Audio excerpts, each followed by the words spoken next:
Is there anything there with the muscle fiber type, and women typically have more type 1, relative to type 2? Great question. Yeah. Women don't typically have more type 1 muscle fibers. Women have a lower degree of variation in muscle fibers from the population average than males do on average. So what does that mean? That actually is true for every single measured behavioral trait that has a biological basis. Men have more variance. The smartest people in the world, top 100, and raw just brain power, they're all men. True. The stupidest people in the world, bottom 100, they're all men too. So same thing with fiber type. More extreme fast twitch guys, they'll be men. More extreme super slow twitch marathon runners, they'll be men. Women on average trend towards the middle. There's some data to show that maybe they're a little bit more slow twitch oriented, but that's not so convincing that I'm really put the old science RP stamp on it.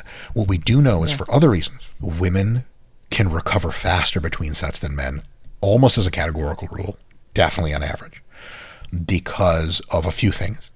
One is women on average have smaller muscles relative to the rest of their bodies, and the surface area to volume and perfusion of capillaries to volume ratio is better for women. If you have a situation where you have a really small muscle, let's call it forearms for everyone, right? Forearm. You do forearms to failure, you put the weight down, after like 5 or 10 seconds, the blood has really perfused, it's pulled a lot of metabolites out, and you feel pretty good, you're ready to go. Quads on a large male bodybuilder, oh my God, it's going to take like 3 minutes for you to feel your quads remotely normally again because they're so big. It just takes a lot of time to perfuse blood through the area.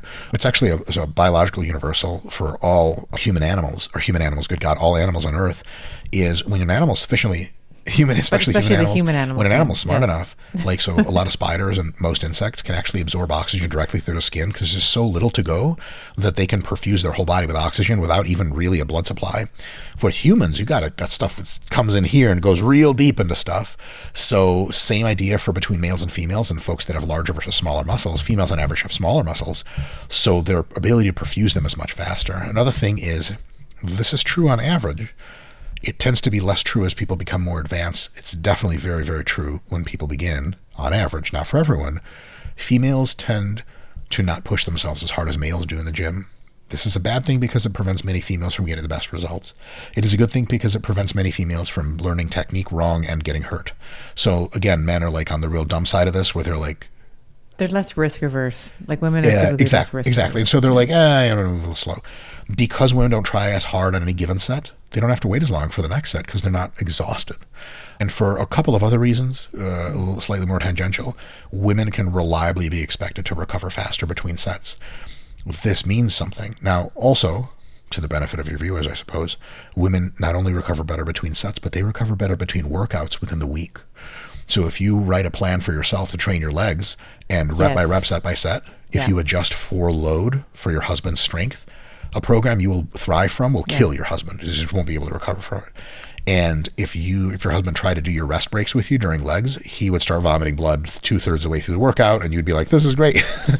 So for ladies listening, you don't need as much rest time as the guys. When you do feel that your cardio is good and you feel strong again, you get right back after it. It's going to look like you're training faster. Amazing, you save time, and you get better cardio benefits, and you get a little bit more body fat loss. It's all just check.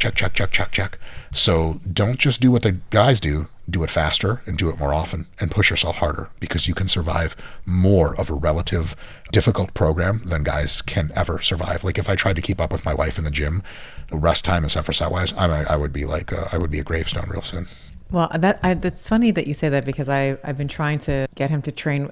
I've recently changed my program up a little bit where I'm trying to train, just adding more volume to glutes and legs in general. And he just does, it's just not, I did legs today, and he was like, I'm going to do chest and arms because I'm still sore from, 2 days ago. Females can train the same muscles with a higher frequency through the week. They can also train with higher volumes per time.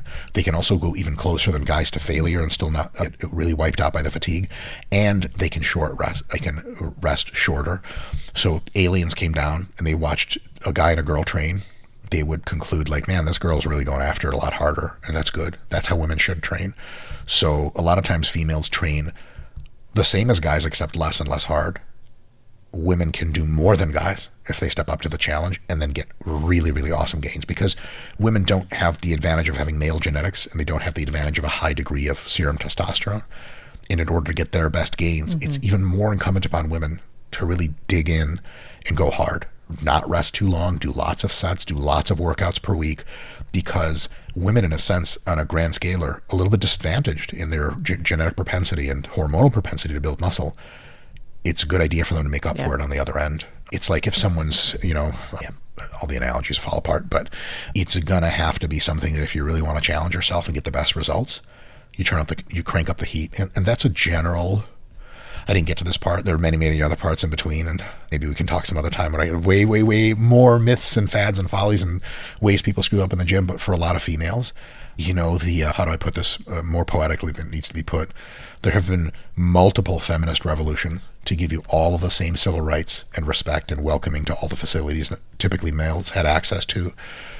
You're Wonder Woman now. Draw the sword and let's get some blood going, because you're here for war, you're here for business.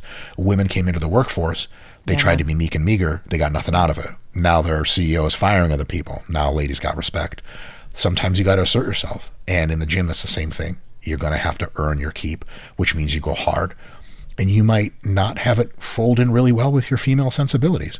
You might be like, oh, okay, because a lot of females, a lot of males too.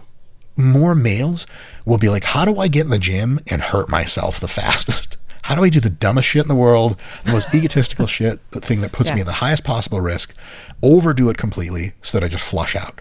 And a lot of women come to the gym and they ask the opposite question of like, how does it make it look like I'm training hard, but I'm not actually, and I don't want to really work hard, don't want to challenge myself, I don't want discomfort, and I still get the results? That's the wrong question to ask. Guys need to be asking the question of how to slow myself the fuck down. You got to channel your female rage. Yes. You have to challenge your female rage. Yes.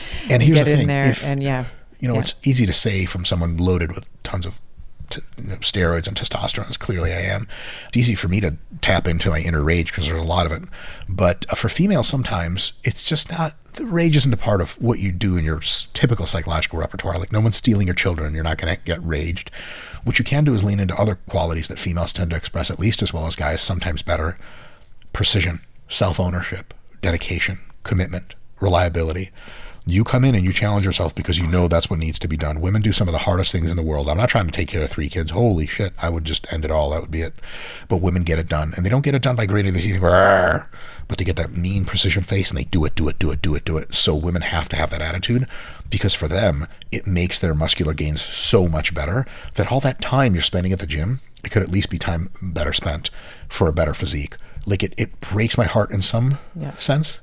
It's really sad when I look at some of the female workouts that we analyze on our YouTube channel for celebrities, but also like my wife makes me watch a lot of, Oh, the women's health, like the women's like fitness magazines drive me nuts. Dumpster fire. Yeah. It's a disaster. And notice what's in those magazines and in those videos, and how a lot of the famous people, like Real Housewives of New York, or Selling Sunset, those girls, how do those people train? It looks like they're going through the motions and they're picking the easiest exercises that just the least weight. There's no progression. They're just kind of bebopping around. Like, the gym is an activity. Like, how much do you care, like, when you drop your toddler off of an after school program that he like does some things? You don't care. Just have fun. Don't get hurt. Eat your snack. I'll see you at home. That's how a lot of women treat the gym. Like, I go to the gym things happen to me. I try a little bit. I have my cute little pink sports bra on. I love it. I snap a couple Instagram pics and I'm good. Yeah, but you spend 3 hours in the gym to get some kind of result. If you went in the gym, you put your jams in, you put Britney or Beyonce in them jams. Good thing about headphones is that guys don't bother you. You can at least ignore them while they bother you, pretend you didn't hear them. You get in there and get that work and push yourself. And then for 2 hours a week in the gym, you get better results than you did for 3. I mean, isn't that win-win? It's just, Stephanie, is there something tragic about, if you get to the gym 4 times a week for an hour as a female, and you put on little outfits and you do the little TikTok thing, you get your little program together, you're already there. You're ready to work. But because you didn't bring the effort and the consistency and the challenging yourself with slightly heavier weights and more reps pretty much every time, you're getting out so much less than you could. It's like you buy a race car, you want to get good at racing, you're just doing donuts in the parking lot, and an F1 driver comes by and he's like, do you want me to teach you how to do this so you actually learn things? And because, clearly you're out here, right? If you weren't out here, I wouldn't be pulling out of your house to go teach you how to do donuts. But now that you're here, let's do stuff. So when females, clearly, let's admit some things really quick. Females care a humongous extent on average about how they look. It's a huge deal. And Females also do not have all the time in the world. So if you adjust for those factors, it is incumbent upon females, especially perimenopausal females, to turn that goddess energy switch on, put some Lizzo in those headphones and put that intensity in, because what you get out of it for a short time will be transformational. And then that's where all the moms at the soccer field, when you pick up your kids, are like, oh, what are you doing for your, explain this body thing. How are you 44 years old and you look like this? What's this? Is it Ozempic? Do I need to take more Ozempic? And, and then you get into that whole conversation and then you tell them, I actually train really hard with weights. And they're like, oh, that whole stuff. I don't know about that. And then good luck with that rest of that. But it makes sense, right? Yeah. You're there already. Gonna have to try. I agree. Yeah. Ladies, don't train if 100%. you're going to daycare. 100%. What I got out of that, right? Yeah, no, I love what you said about the precision and the intensity and the focus, because you're right. We are, we're taking care of children as we move into perimenopause. We're taking care of aging parents, and there's all these different vectors that we're being, or these, areas that we're being pulled in. And so it behooves you to use the time that you've carved out for yourself well, so that you're getting the results in the gym that you're after. And to your point, I think it's, that's why I got started in the gym. I was, was like, I want to look good. I want to look good in my jeans. I want to look good in my bikini, all the things. And now it's become, I'm 46, so I'm in perimenopause myself. And it's like, it's nice not to age, apparently. But 46. What is it? 46 is the for new. you, 29, I guess. But yeah, 29. Yeah, exactly. Thank you. But there's we do have those, we have those hormonal changes that happen in perimenopause with these anabolic hormones starting. We become in this sort of estrogen deficient and eventually testosterone deficient state. And I think that it is so, and it's so important to lift. It's for mental acuity and anxiety and feeling, just feeling strong. Like I've had, lots of fitness professionals such as yourself on the show. And, I'm thinking of my conversation with Sal DiStefano.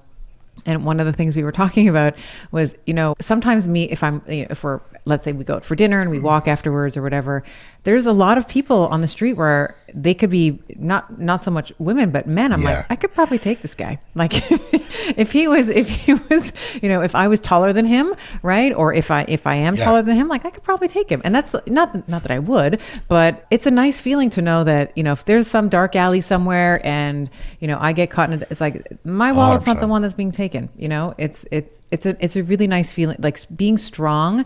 And this is another hill that I'd like to die on, is let's move this paradigm for women to being strong versus being skinny, right? And as you age, getting skinny has all of the sarcopenia, osteoporosis, all the things, right? We want to be strong. We want to be able to lift up our grandkids. Even if you're not training for the bikini or the whatever, like train for your old lady body, like train to be like a kick-ass grandma,